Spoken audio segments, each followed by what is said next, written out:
तीन ओर से समुद्र और उत्तर में पर्वतराज हिमालय। इन भागों से आक्रमण की संभावना कम रहती है, फिर भी सीमा सुरक्षा बल के आधुनिकतम उपकरणों से लैस सशक्त व्यवस्था है। पूरब में बांग्लादेश, भूटान, बर्मा आदि छोटे छोटे देश हैं जो भारत के लिए सरदर्द नहीं है। सरदर्द अगर कोई देश है तो वह है पाकिस्तान।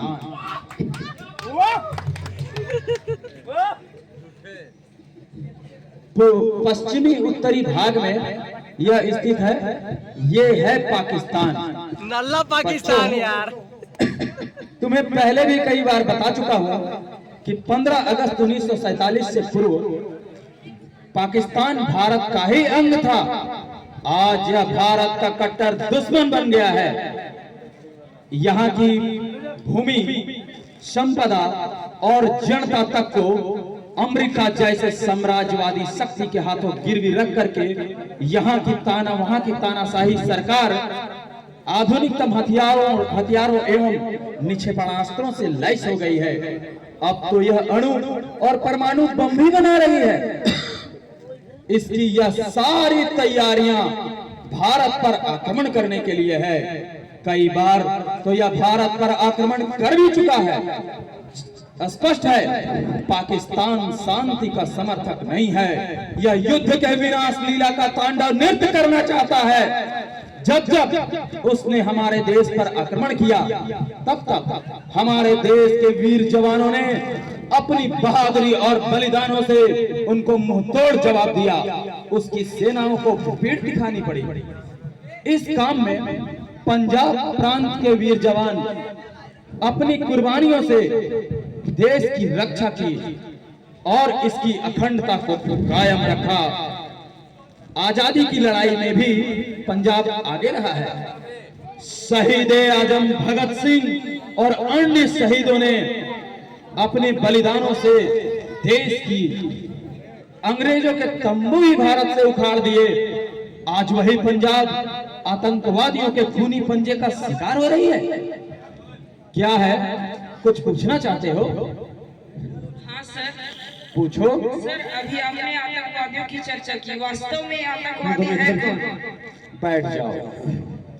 ये आतंकवादी पंजाब प्रांत के वैसे लोग हैं जो एक स्वतंत्र देश की मांग करते हैं। पंजाब को भारत से अलग कर देना चाहते हैं। भारत के टुकड़े टुकड़े करने पर ये लोग तुले हुए हैं। क्या है, तुम भी कुछ पूछना चाहते हो? हाँ सर। पूछो। किसी मांग के कारण ऐसे लोगों को आतंकवादी कहा जाता है? बैठ जाओ। प्रथम तो ऐसी मांग ही देशद्रोही होने का प्रमाण है। फिर इस मांग को सरकार से हिंसा के बल पे पूरी कराने का घिनौना प्रयास। बच्चों, जानते हो, ऐसे कायर देशद्रोही लोग ही अपने ही वतन के भाइयों का खून करने लगे हैं। ये नापाक लोग ही यात्रियों से भरी बसों को, रेलगाड़ियों को, हवाई जहाजों को बमों से उड़ाने लगे हैं।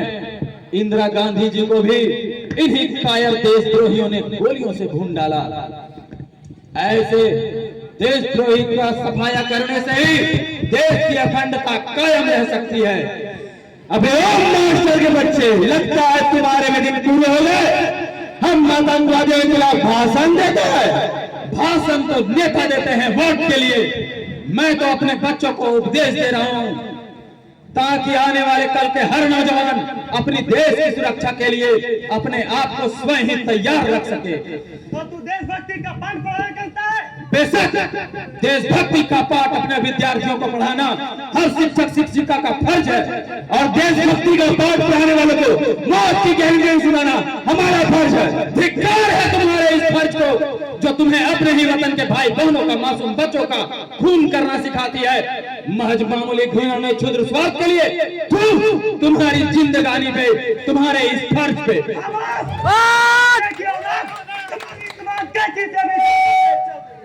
ये सारा ऐसे नहीं मानेगा। जो मुंह से गोली निकालने की कोशिश की तो क्या कर लोगे? जुबान काट के जमीन में गाड़ दूंगा। अच्छा, तो क्या ये बात है? क्या हिंदुस्तानी अनाज में इतना विटामिन मिलने लगा है जिससे तुम्हारे जिसमें इतनी ताकत आ गई, साले मच्छर मारने की ताकत नहीं और हौसला तो शेर का जीप काटने का रखने लगे। अगर हमारे टीचर को आगे एक भी गाली दी तो हम उस पत्थर से तुम दोनों का सर फोड़ देंगे। अबे पिल्ले, क्या बे पिल्ले के बच्चे? ये सारे के सारे मौत नाच रही है। मरने से नहीं डरते हम लोग, अपने टीचर की रक्षा के लिए हम अपनी जान भी दे देंगे। लेकिन जान देने से पहले हम लोग तुम दोनों की जान ले लेंगे। पिल्लों का भौंकना बंद कर दे पहले और हलाल कर दे इस मास्टर के औलाद का। हम भी यही कहने वाले थे पतले।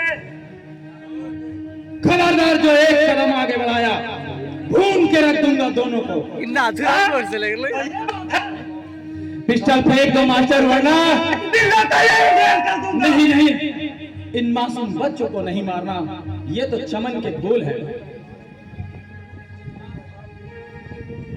पीठ में आप पिस्तौल नहीं फेंकेंगे सर, वरना ये पागल कुत्ते आपको नोच खाएंगे।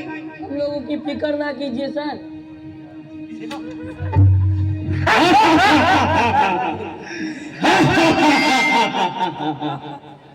छोड़ दो मुझे, छोड़ दो कमीने, कुत्ते, देशद्रोही। चल दिखा, खून पी जाएंगे। चल दिखा तेरा घर किधर है। हरामजादो, हम तुम्हें जिंदा नहीं छोड़ेंगे।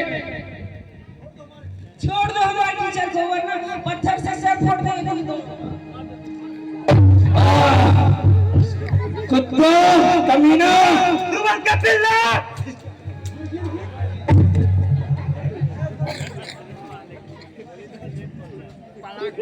मेरे प्यारे बच्चों, ये क्या हो गया?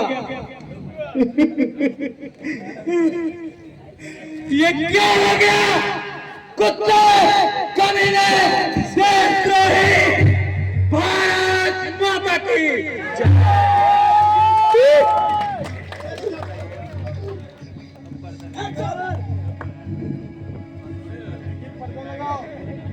ना ना पगला क्या यार। ले चलो ठिकाने पे।